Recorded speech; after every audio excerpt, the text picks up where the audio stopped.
Oke, kembali lagi di channel KDRT. Akhirnya, project rahasia dari JS Garage reveal di sebelah gua ini.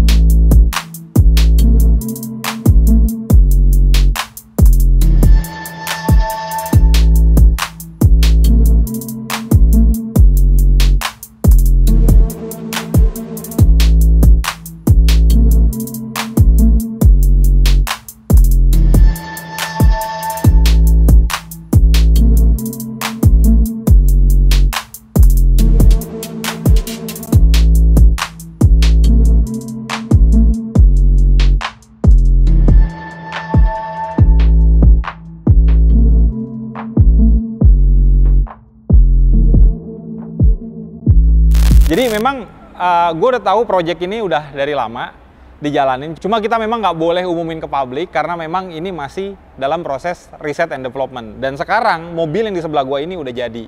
Nah, gue mau ngejelasin secara detail apa aja yang di-upgrade dari aerodinamika mobil FT86 ini supaya mendapatkan downforce yang maksimal dan airflow yang maksimal juga dari mobil ini. Banyak kepikiran orang untuk mengupgrade, menambah splitter, menambah karnat, itu untuk membuat downforce yang lebih maksimal. Ternyata tujuannya bukan itu. Nah, gue akan jelasin sebenarnya tujuan utamanya itu apa sih, selain mendapatkan downforce yang maksimal.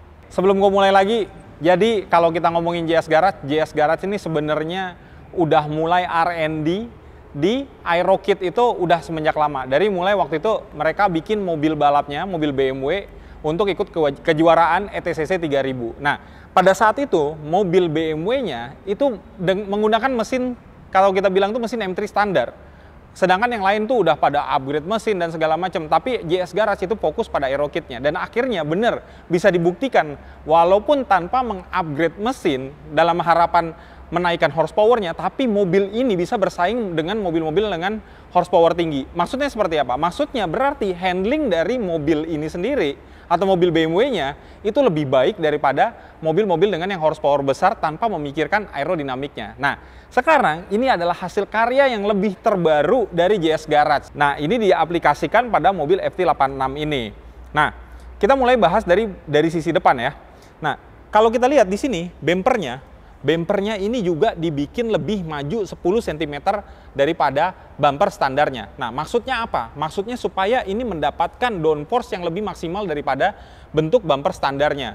Terus selanjutnya, di sini ditambahkan juga splitter yang besar banget ya, kalau kita bilang. Terus juga lebih maju ke depan daripada bumpernya. Ini dibuat supaya bisa memperlancar aliran angin tidak masuk ke bagian bawah mobil atau undercarriage si mobil. Karena kalau sampai anginnya masuk ke bawah, otomatis akan ada efek lifting atau efek mengangkat pada si mobil. Nah, kalau kita lihat F1 juga bagaimana F1 itu membuat front wing-nya supaya angin itu tidak ada yang di bagian bawah. Jadi angin itu dibuang ke bagian kanan atau kirinya. Nah, selanjutnya untuk memaksimalkan splitternya dibuatlah di sini canard.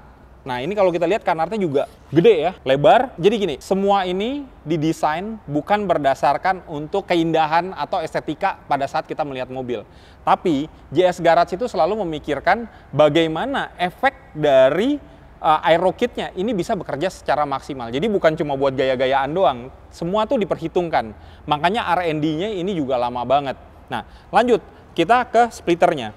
Di sini splitternya juga dibikin besar. Dan bentuknya di sini mengerucut daripada bagian depan, makin ke belakang itu makin melebar. Di ujungnya dibikin flapping. Nah, ini fungsinya apa? Jadi, tadi seperti gue bahas pada saat opening, kita tuh selalu berpikir, termasuk gue berpikir itu pembuatan splitter, canard, itu adalah untuk membuat downforce. Sebenarnya, memang benar, itu akan menambah downforce. Tapi tujuan utamanya adalah itu memperlancar angin. Ketika mobil dalam kecepatan tinggi, itu kan pasti menabrak angin. Nah, bagaimana pada saat mobil menabrak angin itu angin-angin yang tadi ditabrak sama mobil itu bisa teralirkan secara sempurna.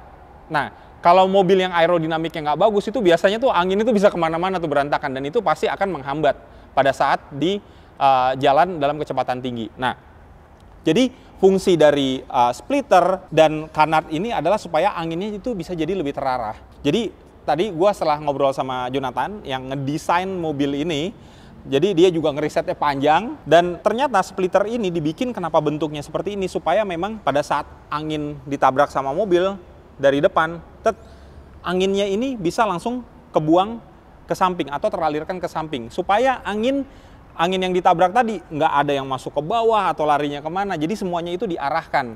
Nah, jadi kalau anginnya ini bisa dialirkan dengan sempurna, yang pasti ini anginnya pasti akan mengalir ke samping, ke sisi mobil. Dan dengan adanya flapping ini, di sini tadi gue ngobrol sama Jonathan, di sini ini pasti akan ada high pressure dan low pressure. Nah, ketika high pressure dan low pressure itu bertemu, angin itu pasti akan swirl. Nah, ketika swirl itu juga akan mempercepat buangan angin ke bagian samping. Jadi mobilnya itu bagaimana sih? Jadi desainnya ini, tujuan desainnya itu adalah bagaimana meminimalisir sedikit mungkin angin yang masuk ke bagian undercarriage si mobil. Nah, di sini juga di atasnya ada kanat, di bawahnya ini splitternya juga ke bagian sininya juga melebar. Tujuannya tidak lain tadi yang gue bilang supaya pembuangan anginnya jadi lebih lancar. Nah, kita balik ke bagian tengah. Bagian tengahnya ini juga ada lubang yang cukup besar. Ini fungsinya untuk pendinginan karena mobil ini juga udah di-upgrade dengan turbo, dan di sini juga dipasang intercooler supaya intercoolernya itu juga mendapatkan angin yang lebih maksimal lagi supaya bisa lebih dingin. Nah, terus di sini ada bagian yang terpisah. Jadi di sini ada lubang yang bagian bawah, ada bagian atas. Nah, bagian atas ini kalau pada mobil ini sebenarnya fungsinya sama atas dan bawah. Ini untuk mendinginkan intercooler. Tapi kenapa didesain seperti ini? Supaya mobil yang berbasis NA atau naturally aspirated yang tidak memakai turbo, ini bisa difungsikan. Fungsinya untuk apa? Fungsinya ini untuk mengalirkan udara ke dalam intake plenum. Nah, biasanya kalau kita lihat di mobil-mobil GT3 atau mobil-mobil balap yang udah inilah ya, memang udah benar-benar full kompetisi di luar, itu biasanya di sini dibikin airbox-nya lagi nih untuk mengalirkan ke intake. Nah, ini udah disiapin di sini. Jadi bisa dipakai tuh kalau untuk mobil-mobil NA juga. Kalau misalnya ada orang yang mau bikin mobil balap FT86, gue maunya NA. Nah, ini udah disiapin bagian depannya ini supaya bisa mengalirkan angin ke intake. Oke, selanjutnya kita ke bagian kap mesinnya. Nah, di sini kap mesinnya juga udah dibuat dengan bahan karbon. Yang pasti ini adalah dry carbon yang benar-benar mempunyai kekuatan yang bagus, apalagi kalau kita ngomongin kap mesin.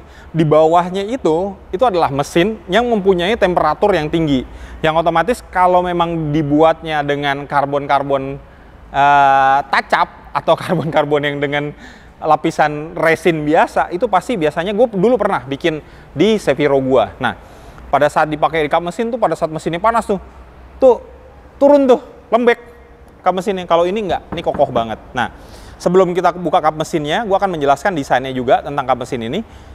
Kita bahas bagian permukaan atasnya dulu. Di sini kalau kita lihat permukaan atasnya, di sini juga ada kayak semacam pembuangan angin. Kalau kita lihat di sini ada sisi lubang. Ini fungsinya, ini untuk membuang panas dari bagian engine bay-nya atau panas dari bagian mesin. Nah, kalau kita buka di sini, ini turun langsung di depannya fan dari si mobil ini sendiri. Jadi ini fan-nya, ini bagian ventilasinya. Nah, pada saat angin meniup dari fan-nya itu langsung terbuang keluar. Jadi nggak masuk lagi ke dalam atau berputar lagi di dalam. Yang nyebabin yang pasti temperatur dari mobil ini bisa pendinginannya jadi lebih maksimal. Nah, sekarang gue akan buka kap mesinnya. Gue akan kasih lihat rangkanya juga di dalam seperti apa. Sebelum gue buka kap mesinnya, ini sebenarnya selain berfungsi sebagai ventilasi, dia juga akan mengurangi drag angin dari bagian dalam mesin yang setelah masuk dari depan tadi. Nah, selanjutnya gue akan buka. Memang ya kalau karbon tuh selalu, waduh, enteng. Ini pakai kelingking bisa nih. Tuh, tapi jangan lupa, jangan kejatuhan nanti kejepit, bengkak kelingkingnya. Sekarang kita lihat kap mesinnya. Nih, ini memang gue bilang ya, selain memikirkan fungsinya, tapi estetikanya itu nggak pernah tinggal. Sampai ke bagian dalam, ini kita lihat nih bagian dalamnya nih. Tuh, rapih banget. Jadi di sininya rangkanya juga kalau kita lihat sekarang udah berubah. Rangkanya bentuknya seperti ini. Dan gua lihat ya, kalau dibandingin rangka kap mesin standarnya sama yang udah dibuat karbon ini lebih estetik kalau gue lihat. Bentuknya lebih bagus. Nah, ini memang dipikirin gimana juga rangkanya ini dibikin supaya juga mengurangi bobotnya. Jadi rangkanya itu supaya nggak terlalu banyak, tapi tetap memberikan kekuatan pada bagian kap mesin ini. Kayak tadi gue bilang, kalau salah-salah bikin kena panas ataupun kena hawa dari bagian mesin, itu kadang yang bikin yang nggak bagus tuh kap mesin itu bisa turun-turun atau jadi lembek. Tapi ini enggak. Nah, Terus kita lihat di sini, ini permukaan ininya juga karbon. Jadi kalau kita lihat tuh ada orang yang bikin kap mesin luarnya memang karbon tapi dalamnya fiber. Tapi ini enggak. Ini udah bener-bener dibuat bahannya dengan full karbon. Jadi nggak ada lagi lapisan fibernya. Cuma memang pasti yang di bagian tulang-tulangan ini ada reinforcement supaya jadi lebih kuat lagi. Keren sih. Nah lanjut kita ke bagian sampingnya. Oke, masuk ke sisi fendernya. Di sini fendernya juga udah dikembungin jadi lebih wide, dan di sini juga ada tambahan seperti apa ya? Seperti wing atau canard ya kalau kita bilang. Yang pasti ini juga supaya bisa menambahkan downforce di sisi bagian pilar A-nya ini. Sebelum pilar A ya kita bilang ya. Nah, terus ada yang menarik dari sisi fendernya. Di sini fendernya selain memang dikembungin, tapi ini dibikin ruangan lagi supaya pada bagian wheel armnya angin itu juga bisa kebuang atau teralirkan dengan sempurna. Balik lagi, fungsinya adalah supaya setiap angin yang menabrak dari bagian depan mobil ini bisa terarah secara sempurna pembuangannya.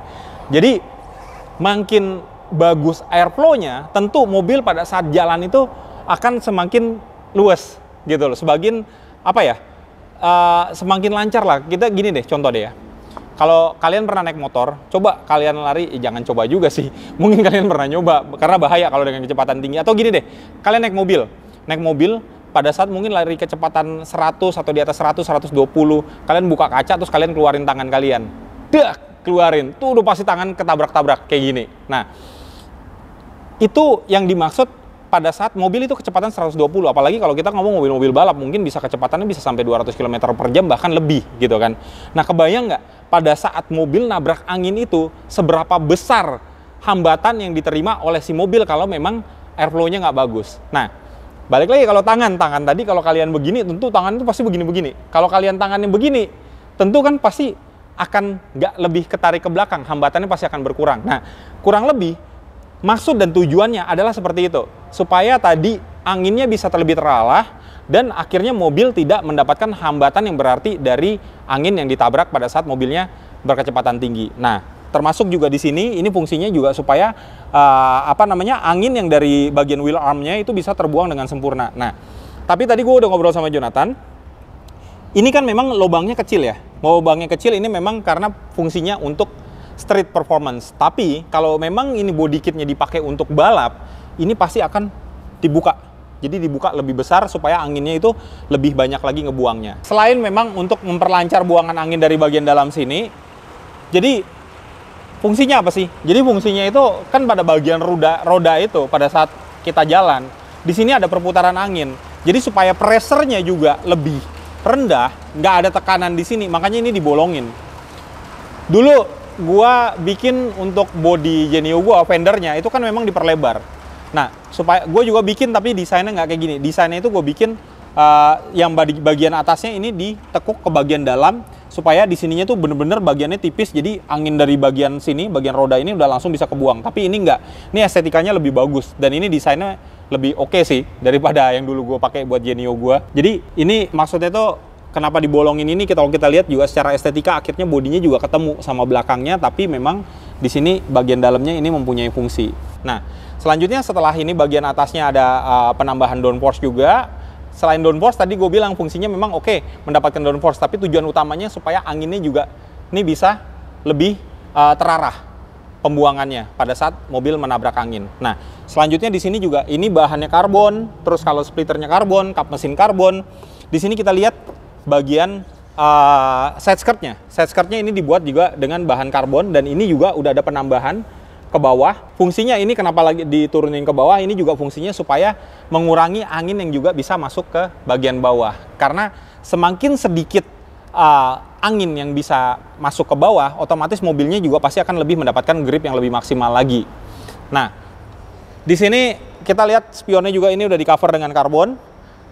Atapnya juga ini, atapnya memang kalau kita lihat secara bentuk nggak ada yang berubah ya, masih mengikuti bentuk standar. Cuma memang udah diganti yang tadinya bahannya plat, udah menjadi bahan dry carbon. Nah, ternyata ini ada fungsinya nih. Kenapa sih atapnya nggak dibikin flat aja, tapi ada bagian tekukan di tengah ini? Pertama, tujuannya adalah menambah kekuatan. Selain itu juga ini diperhitungkan supaya memberikan efek aliran angin yang lebih maksimal lagi.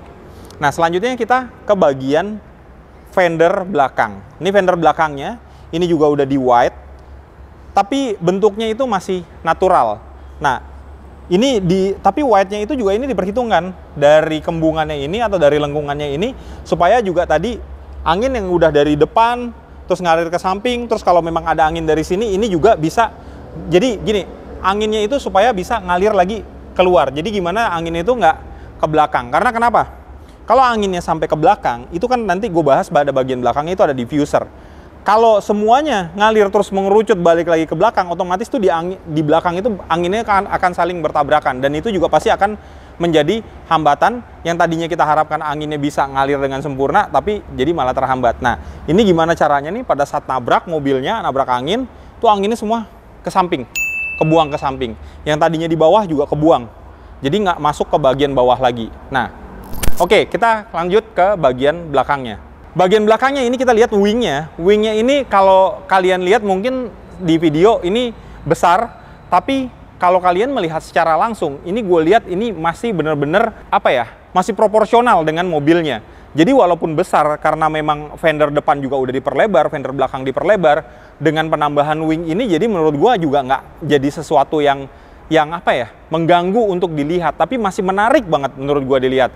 Walaupun kita juga ini nggak pakai buat dibalap, ini pakai buat jalan, buat gaya-gayaan doang juga keren sih menurut gua. Nah, kita bahas wingnya. Ini wingnya juga didesain supaya memikirkan anginnya itu juga mengalir dengan sempurna. Kita lihat nih, di bagian ujung dari wingnya ini ada sebuah flap yang kalau dibilang itu orang-orang yang mengerti aerodinamik dibilang itu gurney flap.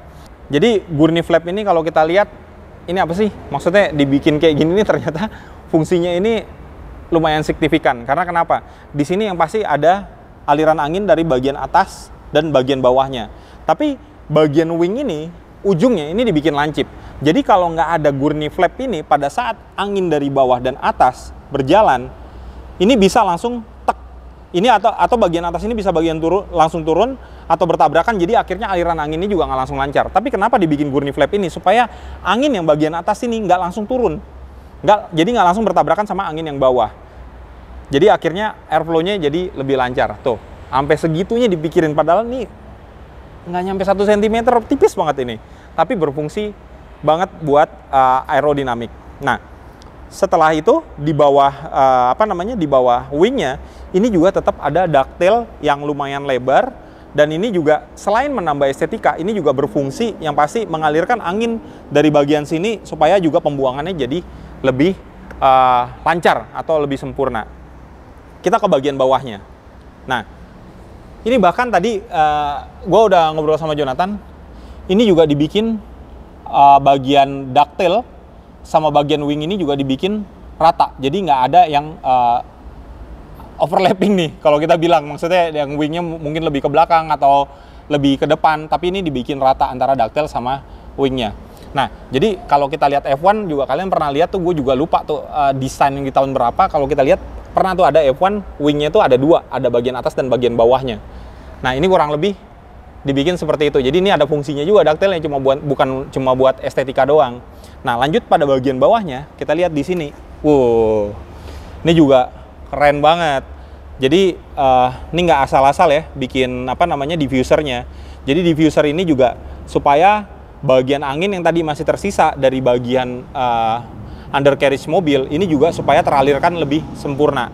Begitu juga dengan bagian sirip-siripnya ini. Ini tadi gue ngobrol kok dibikin tipis. Jadi dibikin tipis ini karena memang bahannya karbon supaya dia lebih flexing, jadi nggak gampang rusak. Makanya dibikin bagian diffusernya ini juga dibikin setipis mungkin, tapi tidak mengurangi aspek dari kekuatan dari si siripnya ini sendiri. Nah, ini knalpotnya juga ditempatin di bagian kanan dan kiri, ada dua mufflernya. Kurang lebih itu aja sih. Tadi ada yang sedikit terlewat sama gue. Jadi setelah tadi gue ngeliat bagian bawah, gue tertarik pada bagian ini nih, kaki dari wingnya. Jadi biasanya kaki dari wing ini dibuat dengan bahan metal dengan dibikin CNC atau dengan bahan aluminium. Tapi ini enggak, ini bener-bener dibikin full karbon. Tapi full karbonnya ini udah melewati proses reinforcement. Nah, waktu itu kita pernah bikin video bahkan Om Mobi pajang tuh. Jadi ditaruh di atas batu, ini diinjek sama Om Mobi, ya kan? Pada saat Om Mobi belum itu loh, belum kayak sekarang keker. Iya. Yeah. Ini kuat. bahkan diinjak sama Omobi nggak patah. Nah, makanya ini akhirnya diaplikasikan untuk pembuatan bagian kaki dari wingnya ini. Nah, belum lagi ini bagian bracket bawahnya juga ini full karbon, atasnya juga full karbon. Dan untuk menambah kekuatannya lagi, bukan cuma dibuat untuk melekatkan ini atau menyambungkan wing ini ke bagian ducktail, bukan cuma ada baut aja, tapi di dalamnya itu juga ada stud yang bisa tertanam ke bagian dalam supaya jadi pegangannya jadi lebih kuat lagi. Jadi ini kokoh kalau kita bilang, setangguh apa ya? Setangguh kalian kali. Jangan lama-lama jadi laki-laki. Ya jadi curhat. Tadi kita udah bahas dari bagian depan sampai belakang tentang aerokit dari mobil FT86 ini. Nah, tentunya kalau aerokitnya dibikin maksimal, powernya juga nggak maksimal, tentu itu akan cuma menjadi sebuah estetika aja, tapi tidak bisa merasakan dari fungsi dari aerokitnya sendiri. Nah, otomatis kan dari sisi engine sendiri itu juga harus diperkuat supaya memang lajunya juga lebih enak di jalan. Nah, jadi untuk memperkuat mesinnya, ini di-upgrade dengan full kit dari Greedy. Nah, ini memang kitnya memang dibuat untuk FT86, jadi memang plug and play, langsung pasang, horsepower bisa meningkat. Nah, horsepowernya berapa? Gue nggak tahu, karena gue belum ngobrol sama ownernya. Berapa horsepower yang dihasilkan setelah di-upgrade dengan menggunakan Greedy Turbo Kit ini. Nah, selanjutnya, di sini juga untuk menunjang dari performa handlingnya, setelah ada aero kit tadi, mesin juga udah ditingkatin, otomatis kan handlingnya juga harus diiringin dengan suspensi yang udah di-upgrade dengan coilover.